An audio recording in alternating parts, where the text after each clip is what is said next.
Magandang umaga, mga kapatid sa Panginoon. Bago tayo manalangin, pagnilayan muna natin ang isang mahalagang katotohanan mula sa salita ng Diyos.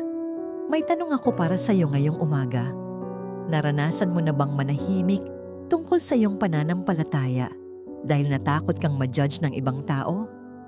Naranasan mo na bang itago ang iyong paniniwala para lang maiwasan ang pagtatalo, pangungutya o pagtanggi ng iba? Kung oo, hindi ka nag-iisa. Sa Santiago 4, talata 4, may matinding babala ang Diyos. Sinasabi rito na ang pakikipagkaibigan sa mundo ay nagiging dahilan upang tayo ay maging kaaway ng Diyos. Hindi ibig sabihin nito na hindi natin mamahalin ang mga tao sa paligid natin. Ang ibig sabihin nito ay hindi natin dapat isuko ang ating pananampalataya para lamang matanggap ng mundo. Ang compromise sa faith ay kadalasang hindi nagsisimula sa malalaking desisyon. Nagsisimula ito sa maliliit na bagay. Kapag pinili nating manahimik, kahit alam nating may dapat tayong ipaglaban.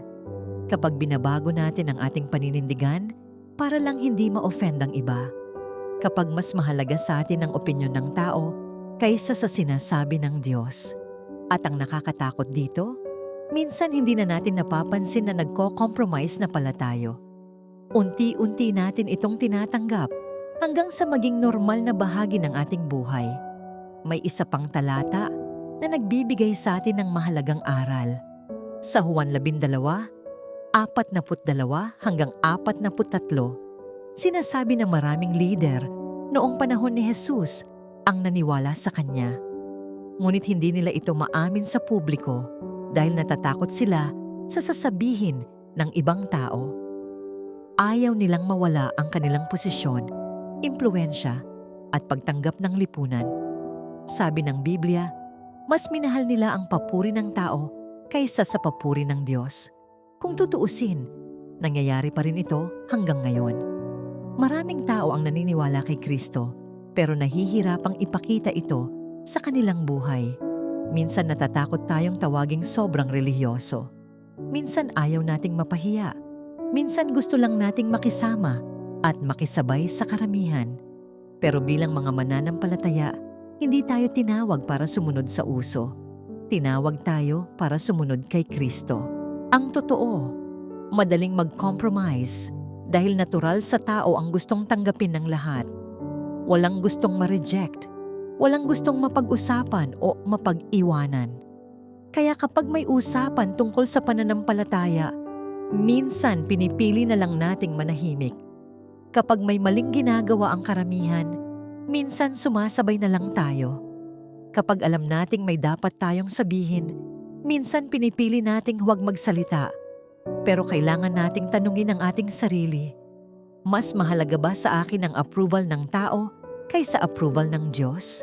Mga kapatid, kung gusto nating manatiling matatag sa pananampalataya, kailangan nating bantayan ang mga impluwensya sa ating buhay. Sinasabi sa 2 Korinto, 6 na maging maingat tayo sa mga taong malapit sa atin. Hindi ibig sabihin nito na iiwasan natin ang mga hindi mananampalataya. Bilang mga Kristiyano, dapat pa rin nating mahalin at respetuhin ang lahat. Ngunit kailangan nating maging matalino pagdating sa mga taong may pinakamalaking impluwensya sa ating puso. Sino ba ang madalas mong pinakikinggan? Sino ang nakaka-impluwensya sa iyong mga desisyon? Ang mga taong malapit ba sa iyo ay nagpapalapit sa iyo sa Diyos o unti-unti kang inilalayo sa Kanya?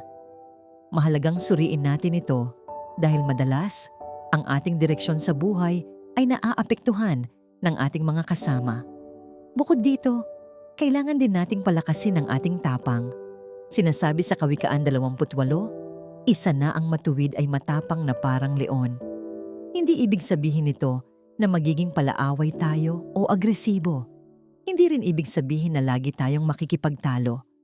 Ang tunay na katapangan ay ang kakayahang tumayo para sa katotohanan kahit hindi ito popular. Katapangan ng pagpiling maging tapat kahit ikaw lang ang gumagawa ng tama. Katapangan ng pagsasabing ikaw ay kay Kristo kahit may posibilidad na pagtawanan ka ng iba. Katapangan ng pagpiling sumunod sa Diyos kahit hindi ito komportable. At ang ganitong klaseng tapang ay hindi nanggagaling sa sarili nating lakas. Ito ay nanggagaling sa Panginoon. Habang mas lumalalim ang relasyon natin sa Diyos, mas nagiging matatag tayo sa ating paninindigan.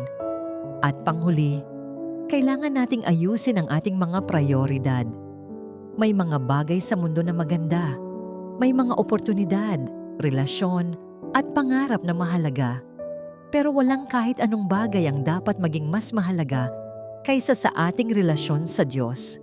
Ito ang pagkakamali ng mga leader noong panahon ni Jesus. Pinili nila ang papuri ng tao kaysa sa papuri ng Diyos. At kung magiging tapat tayo sa ating sarili, maaring may mga pagkakataon ding nagawa natin iyon. Kaya ngayong araw, suriin natin ang ating puso. May mga bahagi ba ng buhay mo kung saan nagko-compromise ka? May mga pagkakataon bang ikinahiya mo si Jesus? May mga sitwasyon bang pinili mong manahimik kahit alam mong dapat kang magsalita? May mga impluwensya ba sa buhay mo na unti-unting nagpapalayo sa iyo sa Diyos? Hindi ito panahon para husgahan ang sarili. Ito ay pagkakataon upang maging tapat sa harap ng Panginoon. Dahil ang Diyos ay handang magpatawad, magtuwid, at magpalakas sa sino mang lumalapit sa Kanya ng may mapagpakumbabang puso. Kaya habang naghahanda tayo para sa panalangin, buksan natin ang ating puso sa Diyos at hayaan natin siyang ipakita ang anumang bahagi ng ating buhay na nangangailangan ng pagbabago. At hilingin natin na bigyan niya tayo ng lakas na manatiling tapat sa Kanya anuman ang mangyari. Ngayon mga kapatid, matapos nating suriin ang ating mga puso, lumapit tayo sa Panginoon ng may pagpapakumbaba at katapatan. Kung may mga bahagi ng buhay natin na alam nating kailangan nating isuko sa Diyos, ito na ang pagkakataon para gawin iyon. Hindi tayo lumalapit sa Kanya bilang mga perpektong tao. Lumalapit tayo bilang mga anak na nangangailangan ng Kanyang biyaya, awa, at tulong. Saan ka man naroroon ngayon, samahan mo ako sa panalangin. Ama naming nasa langit, lumalapit po ako sa iyo sa pangalan ni Jesus. Panginoon, maraming salamat sa panibagong umaga at sa panibagong pagkakataon na makalapit sa iyo. Maraming salamat sa iyong pagmamahal, kabutihan at katapatan sa aking buhay. Kahit sa mga pagkakataong hindi ako naging tapat sa iyo, nanatili kang tapat sa akin. At ngayong araw, Panginoon, inaamin ko na may mga pagkakataon na mas pinahalagahan ko ang opinyon ng tao kaysa sa iyong kalooban. May mga panahon na nanahimik ako kahit alam kong dapat akong magsalita para sa katotohanan. May mga pagkakataon na natakot akong ipakita ang aking pananampalataya dahil iniisip ko kung ano ang sasabihin ng ibang tao tungkol sa akin. Panginoon, patawarin mo ako. Patawarin mo ako sa bawat pagkakataong ikinahiya ko ang aking pananampalataya. Patawarin mo ako sa bawat kompromisong ginawa ko upang makuha ang pagtanggap ng mundo. Patawarin mo ako sa mga sandaling mas pinili kong maging komportable kaysa maging tapat sa iyo. Linisin mo ang aking puso, Panginoon. Kung may mga bagay sa aking buhay na unti-unting nagpapalayo sa akin sa iyo, ipakita mo sa akin ang mga yon. Kung may mga maling paniniwala, maling impluensya, o maling direksyon na aking tinatahak, tulungan mo akong makita ang mga ito ng malinaw. Panginoon, ayaw kong malinlang ng mundong ito. Bigyan mo ako ng espiritual na discernment upang malaman ko kung ano ang tama at mali. Tulungan mo akong huwag tawaging tama ang mali at huwag tawaging mali ang tama. Tulungan mo akong manatiling nakatayo sa iyong salita, kahit pa salungat ito sa opinyon ng nakararami. Ama, dalangin ko rin ang aking mga relasyon at mga kaibigan. Bigyan mo ako ng karunungan sa pagpili ng mga taong pinapapasok ko sa aking buhay. Palibutan mo ako ng mga taong magpapalakas ng aking pananampalataya at maglalapit sa akin sa iyo. Tulungan mo rin akong maging mabuting impluwensya sa iba. Naway makita nila si Kristo sa paraan ng aking pananalita, pag-uugali at pamumuhay. Panginoon, alisin mo rin ang takot sa aking puso. Alam mo ang mga bagay na kinatatakutan ko. Alam mo ang mga sitwasyong nagpapahina sa aking loob. Alam mo ang mga pagkakataong gusto kong magsalita para sa iyo, ngunit pinili kong manahimik. Ngunit ngayon, hinihiling ko ang iyong lakas. Bigyan mo ako ng tapang na tumayo para sa katotohanan. Bigyan mo ako ng tapang na sundin ka kahit hindi ito popular.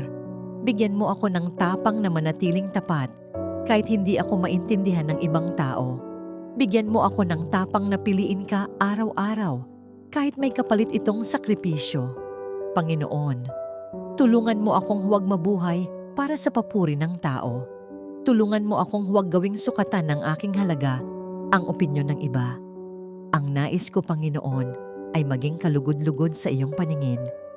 Kapag may mga taong hindi sumang-ayon sa akin dahil sa aking pananampalataya, tulungan mo akong manatiling matatag. Kapag may mga taong tumanggi sa akin dahil sumusunod ako sa iyo, paalalahanan mo akong hindi mo ako iiwan. Kapag dumating ang mga pagsubok, bigyan mo ako ng lakas upang manatiling nakatayo. Panginoon, tulungan mo akong mahalin ang katotohanan higit sa kaginhawahan. Tulungan mo akong mahalin ang pagsunod higit sa popularidad. Tulungan mo akong mahalin kahigit sa anumang bagay sa mundong ito. Banal na Espiritu, punuin mo ako ng iyong presensya. Gabayan mo ang aking mga desisyon. Ingatan mo ang aking isip laban sa mga kasinungalingan ng kaaway.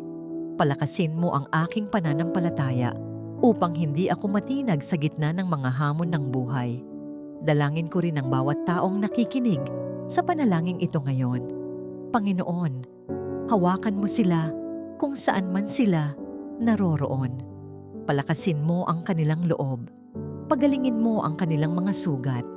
Bigyan mo sila ng kapayapaan sa kanilang puso. Kung mayroon mang dumaraan sa matinding pagsubok, ipaalala mo sa kanila na hindi ka kailanman lumalayo. Kung mayroon mang pinanghihinaan ng loob, punuin mo sila ng bagong pag-asa. Kung mayroon mang natatakot tumayo para sa kanilang pananampalataya, ibuhos mo sa kanila ang iyong banal na tapang. At higit sa lahat, Panginoon, tulungan mo kaming manatiling tapat hanggang wakas. Naway hindi namin ipagpalit ang iyong katotohanan para lamang sa pagtanggap ng mundo. Naway hindi namin isuko ang aming pananampalataya para lamang sa pansamantalang kaginhawahan. At naway sa bawat araw ng aming buhay, ikaw ang aming piliin higit sa lahat. Ito ang aming panalangin ng may pananampalataya at pasasalamat. Sa makapangyarihang pangalan ni Jesus. Amen. Mga kapatid, tandaan ninyo ito. Hindi tayo tinawag ng Diyos upang maging perpekto. Tinawag niya tayo upang maging tapat. Maaaring hindi tayo maintindihan ng lahat. Maaaring may mga taong hindi sasang-ayon sa ating paninindigan. Ngunit mas mahalaga ang pagsang-ayon ng Diyos kaysa sa papuri ng tao. Kaya ngayong araw, piliin mong tumayo para kay Kristo. Piliin mong manatiling tapat sa Kanya. Piliin mong sundin Siya kahit hindi ito ang madaling landas. At habang ginagawa mo yon, maniwala kang sasamahan ka ng Panginoon sa bawat hakbang. Kung meron kang prayer request, maaari mo itong i-comment sa ibaba. May isang community dito na handang manalangin kasama mo. At kung pinagpala ka ng devotional na ito, huwag kalimutang mag-like, mag-share at mag-subscribe upang mas marami pang tao ang maabot ng salita ng Diyos. Naway pagpalain ka ng Panginoon, gabayan ka ng Kanyang karunungan, at palakasin ka ng Kanyang kapangyarihan sa araw na ito. Magandang umaga at God bless you.